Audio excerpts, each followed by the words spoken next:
Hello friends, मैं अनीता भास्कर आप सभी लोगों का अपने यूट्यूब चैनल पर स्वागत करती हूँ। फ्रेंड्स, आपको अगर मेरा वीडियो पसंद आता है तो आप इसे लाइक, शेयर, कमेंट और सब्सक्राइब जरूर करें।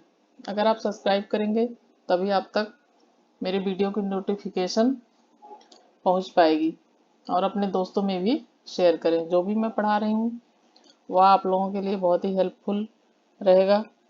यह टीजीटी, पीजीटी, नेट या अदर्स जिसमें जीएस के क्वेश्चन आते हैं उन सब के लिए बहुत हेल्पफुल रहेगा। तो चलिए फ्रेंड्स, शुरू करते हैं आज पॉलिटी का संघ एवं इसका क्षेत्र।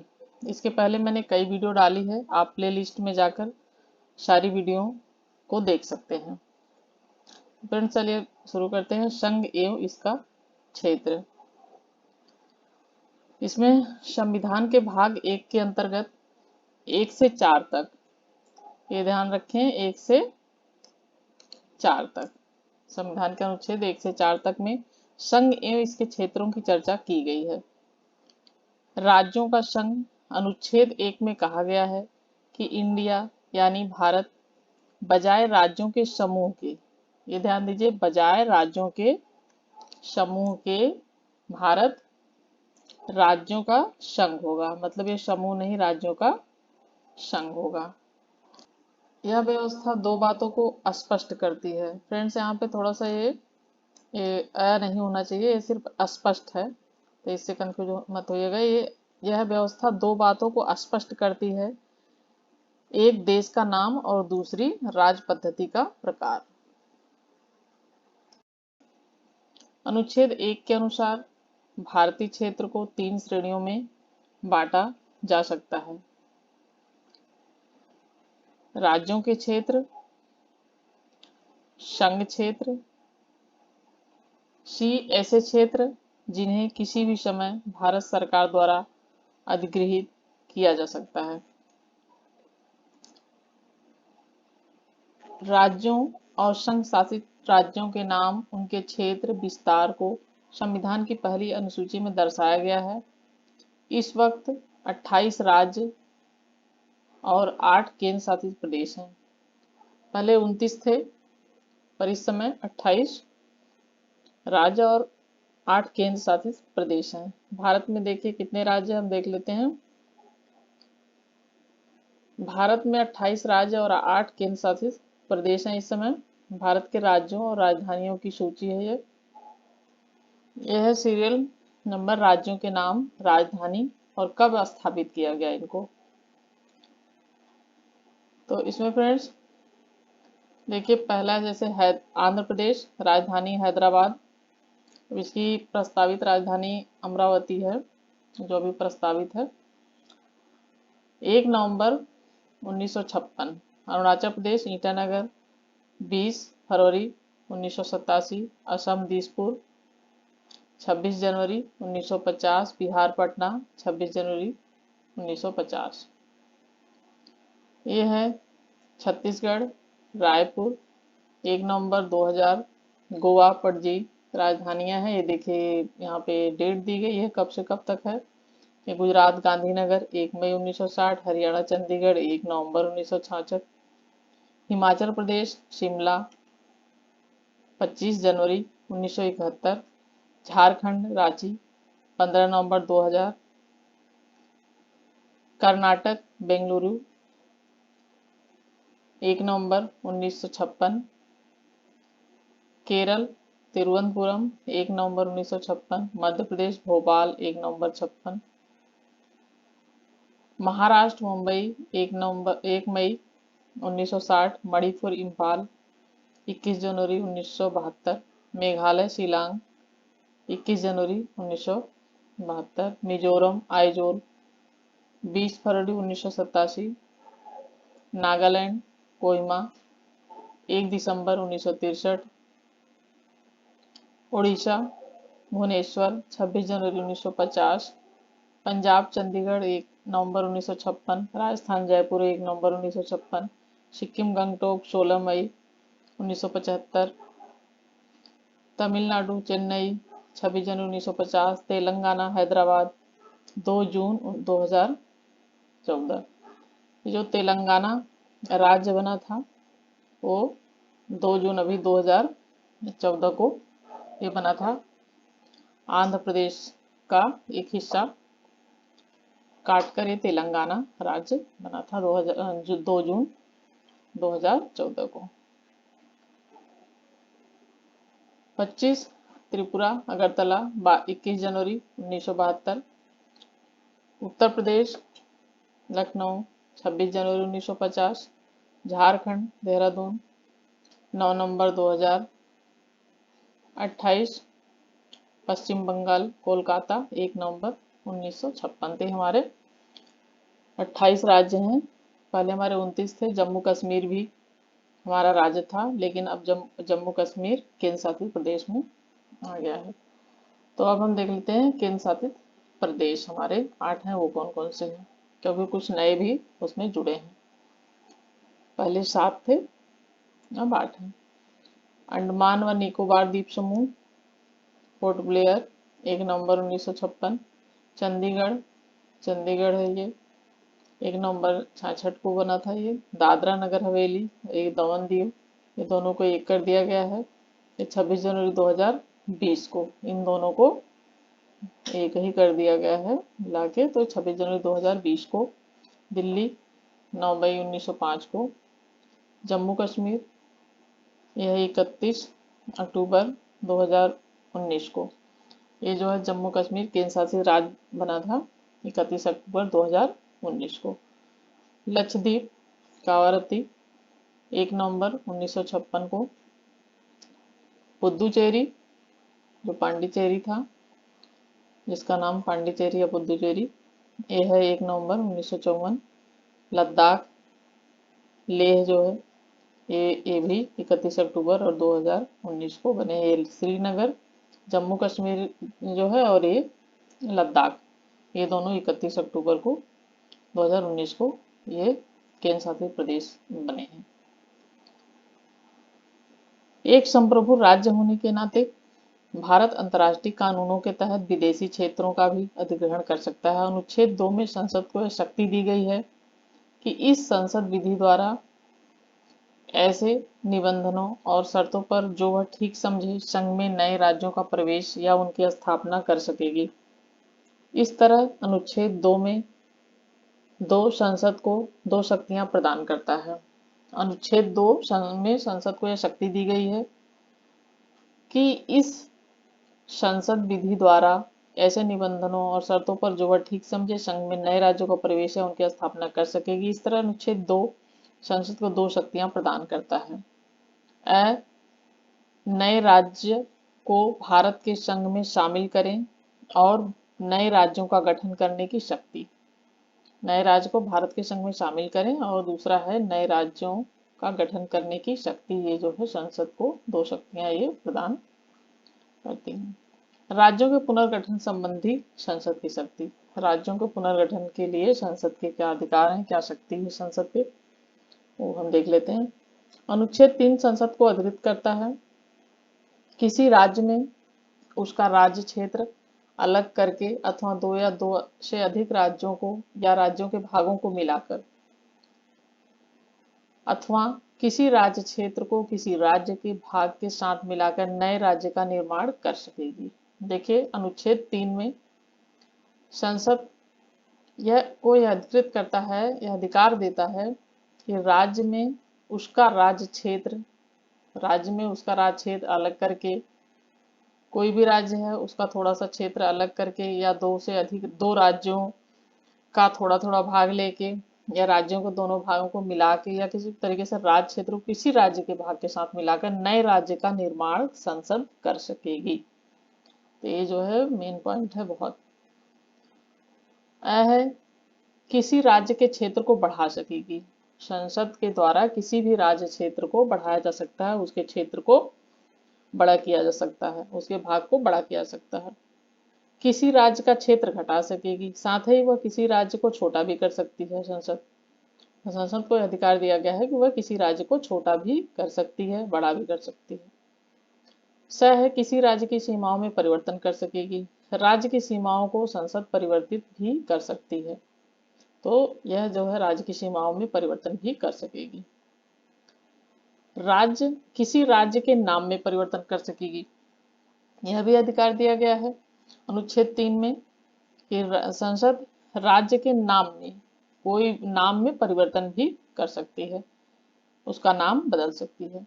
हालांकि ये देखिए ब्रैकेट में है कि हालांकि इस संबंध में अनुच्छेद 3 में 2 शर्तों का उल्लेख किया गया है। ये सब काम संसद कर सकती है, संसद को अधिकार है, लेकिन इसमें 2 शर्तों का उल्लेख किया गया है। एक है उपरोक्त परिवर्तन से संबंधित कोई अध्यादेश राष्ट्रपति की पूर्व मंजूरी के बाद ही संसद में पेश किया जा सकता है। ये देखिए उपरोक्त परिवर्तन संबंधित जो भी ये परिवर्तन है उसमें कोई भी अध्यादेश राष्ट्रपति की पूर्व मंजूरी के बाद ही संसद में पेश किया सकते हैं। यानी राष्ट्रपति कोई भी अध्यादेश लाया जाता है संसद में अगर, तो वो राष्ट्रपति की मंजूरी के बाद, राष्ट्रपति की मंजूरी के बाद संसद में पेश किया जा सकता है। और 2, संस्तुति में से पूर्व, संस्तुति से पूर्व राष्ट्रपति उस अध्यादेश को संबंधित राज्य के विधानमंडल का मत जानने के लिए भेजता है। यह मत निश्चित सीमा के भीतर दिया जाना चाहिए।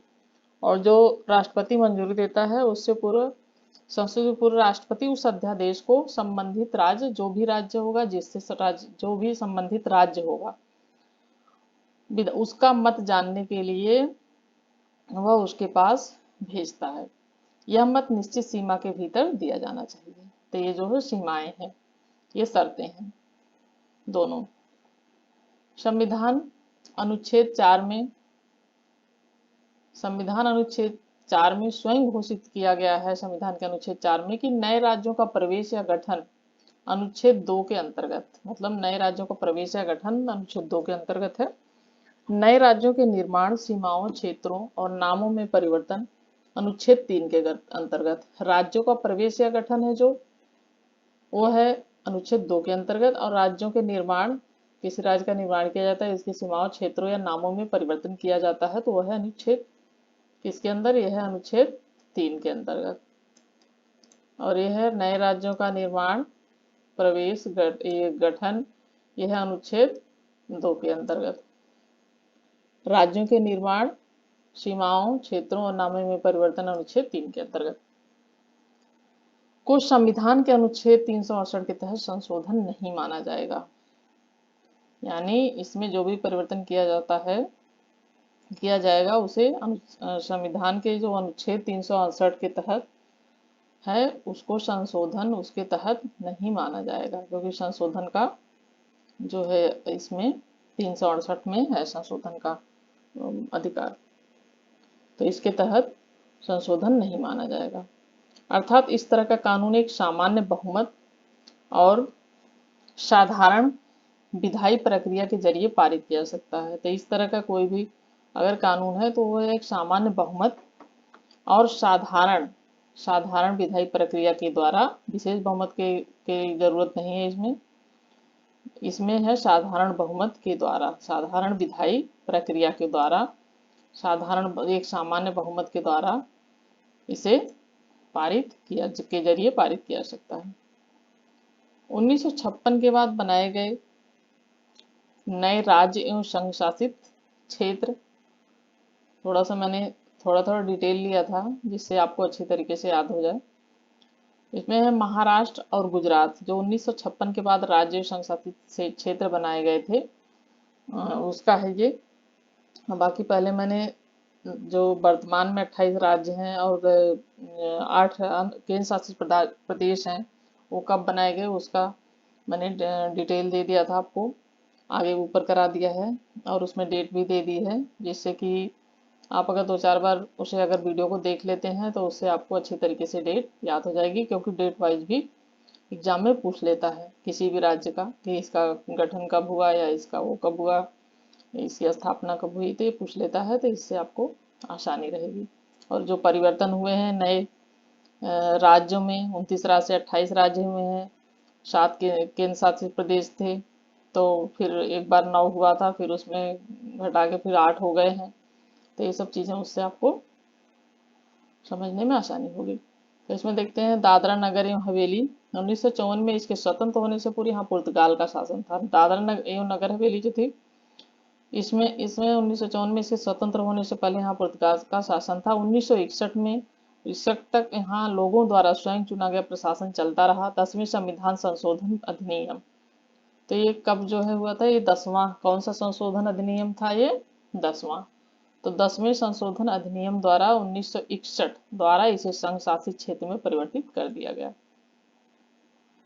गोवा, दमन एवं दीव 1961 में पुलिस कार्यवाही के माध्यम से भारत में इन 3 क्षेत्रों को अधिकृत किया गया। 12वें संविधान संशोधन अधिनियम 1962 के द्वारा इन्हें संघ शासित क्षेत्र के रूप में स्थापित किया गया। 1987 में गोवा को पूर्ण राज्य बना दिया। तो गोवा को पूर्ण राज्य कब बना दिया गया, ये बना दिया गया 1987 में पूर्ण राज्य बना दिया। इसी तरह दमन और दीव को केंद्र शासित प्रदेश बना दिया गया। पुदुचेरी 1964 में फ्रांस ने इसे भारत के सुपुर्द कर दिया। पहले फ्रांसीसी इस पे अधिकार किए हुए थे, फिर उसके बाद जो है इन्होंने भारत के सुपुर्द कर दिया 1954 में। 1962 तक इसका प्रशासन अधिकृत क्षेत्र की तरह चलता रहा। फिर इसे 14वें संशोधन अधिनियम द्वारा संघ शासित क्षेत्र, इसमें इसको कब किया गया पुदुचेरी को, 14वें संशोधन अधिनियम द्वारा किया गया। और ये कब किया गया, 1954 में सुपुर्द किया था। 1962 तक शासन चलता रहा, फिर 24 को किया गया संघ शासित क्षेत्र में।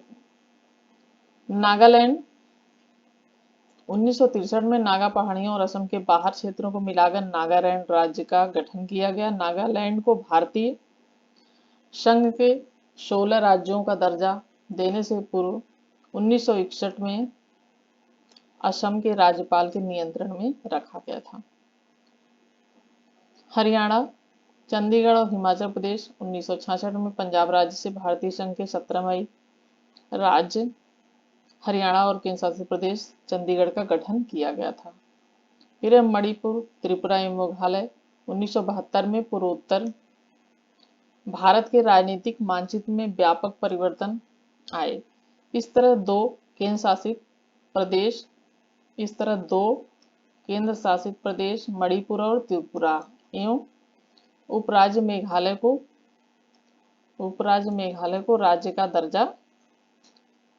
का दर्जा मिला, जिसे मूलतः पूर्वोत्तर सीमांत एजेंसी, क्या कहते थे इसे, पूर्वोत्तर सीमांत एजेंसी, क्योंकि ये पूर्वी प्रदेश है। क्या इसे इंग्लिश में कहते थे, नेफा, यह ब्रैकेट में दिया गया है, नेफा के नाम से जाना जाता था। यह नेफा, पूर्वोत्तर सीमांत एजेंसी, नेफा के नाम से जाना था। सिक्किम 1947 तक सिक्किम भारत का एक शाही राज्य था, जहां चोग्याल का शासन था। यह चोग्याल का शासन था। संसद द्वारा 35वां संविधान संशोधन अधिनियम 1974 लागू किया गया। इसके द्वारा सिक्किम को एक संबद्ध राज्य का दर्जा दे दिया गया। मिजोरम, अरुणाचल प्रदेश और गोवा, ये तीनों 1987 में भारतीय संघ में 3 नए राज्य मिजोरम, कब, ये देख लीजिए 1987 में 3 राज्य मिजोरम, अरुणाचल और प्रदेश और गोवा 23वें, 24वें और 25वें राज्य के रूप में अस्तित्व में आए। उत्तराखंड और झारखंड और छत्तीसगढ़, यहाँ पे ये छत्तीसगढ़ की जगह तीसगढ़ हो गया है, तो ये आप देखिए यहाँ पे छत्तीसगढ़ है, ये ध्यान दीजिएगा, कभी कहीं से मिस्टेक हो गई टाइपिंग।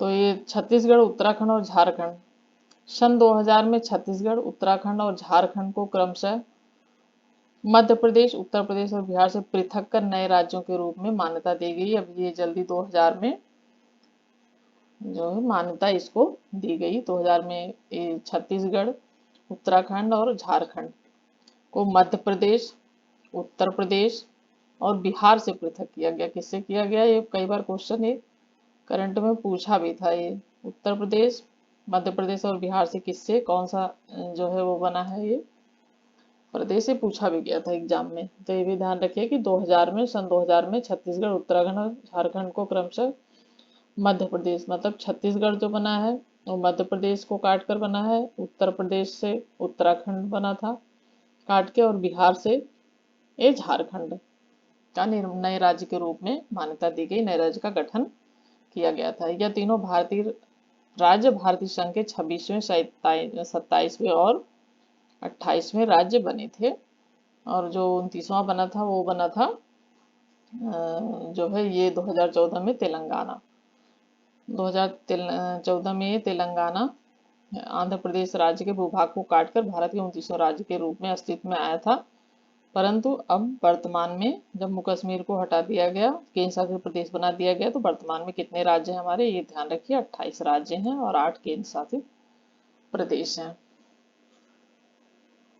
तो फ्रेंड्स, वीडियो आपको कैसी लगी, लाइक जरूर कीजिएगा, कमेंट करिए, लाइक करिए, शेयर करिए और अपने दोस्तों में भी शेयर कीजिए। Thank you. आज के लिए इतना ही, फिर नेक्स्ट वीडियो में मिलते हैं। Thank you friends.